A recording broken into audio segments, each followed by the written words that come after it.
The tow truck arrived just as the HOA meeting was ending.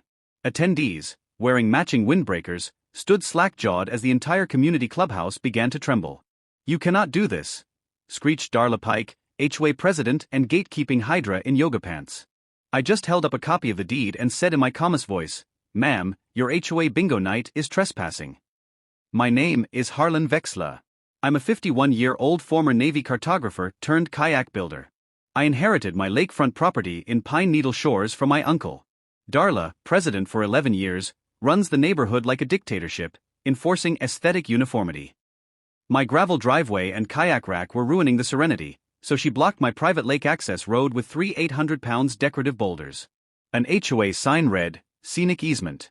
No vehicle passage. I confronted her. She wore a silk bathrobe and held wine. Your access road is an eyesore. It disrupts the natural beauty of our lakefront community. It is my driveway on my property, I said. Prove it, she said, and shut the door in my face.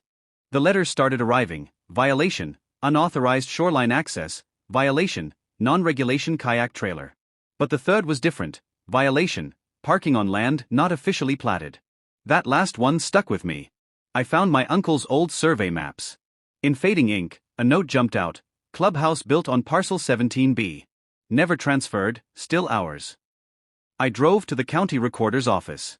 The original deeds from 1971 confirmed it. A clerical error meant parcel 17B, the land beneath the HOA's sacred multi-purpose room and kitchen, still belonged to my uncle's estate, and now to me.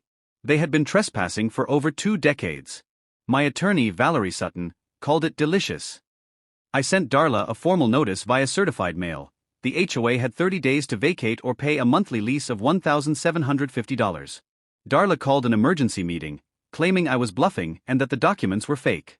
I served her a cease and desist, installed survey markers, and out of pettiness, listed the land on Airbnb as rustic HOA-averse lakefront event space.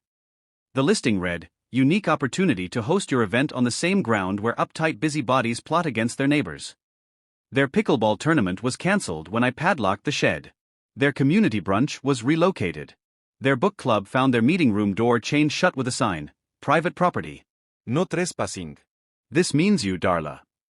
The real showdown came during their annual Lakeside Elegance Gala. As guests in cocktail attire arrived, they found the clubhouse locked, roped off with bright yellow caution tape, and my best cedar strip kayak chained to the front door like a wooden sentry. I sat by the lake sipping ginger ale and blasting Buffalo Springfield. Darla arrived in a sequin dress. This is illegal. You are ruining everything. Probably should have thought about that before you blocked my driveway, I replied, turning up the volume. The fundraiser moved to a neighbor's garage. 3 months of legal wrangling followed. Darla's young lawyer nephew, Bradley, argued adverse possession. Homeowners testified about Darla's reign of terror, the ridiculous fines, the arbitrary rules. My attorney was building a case about harassment and abuse of power. In desperation, Darla called 911 at 2 a.m., claiming I was vandalizing HOA property by installing a fence around the clubhouse perimeter. Officer Ramirez arrived. I met him in my pajamas, handed him the deed and county records. He turned to Darla, who was in a velour tracksuit and full makeup. Ma'am, filing a false police report is a misdemeanor.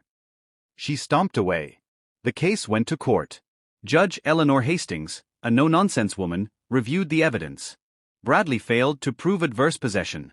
Valerie summarized, Your Honor, this is about an HOA led by Mrs. Pike that has systematically harassed residents, exceeded its authority, and now wants the court to reward their negligence.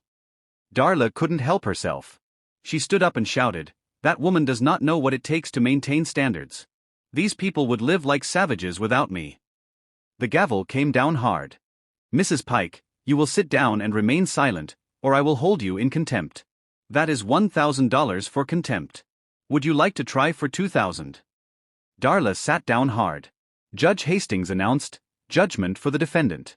The HOA is ordered to pay Mr. Vexler's legal fees of $37,423 and compensatory damages of $15,000 for the loss of use of his driveway and costs. She paused and looked directly at Darla. Furthermore, Mrs. Pike, for your contempt of court after repeated warnings, you are personally fined $5,000. This is separate from the HOA judgment.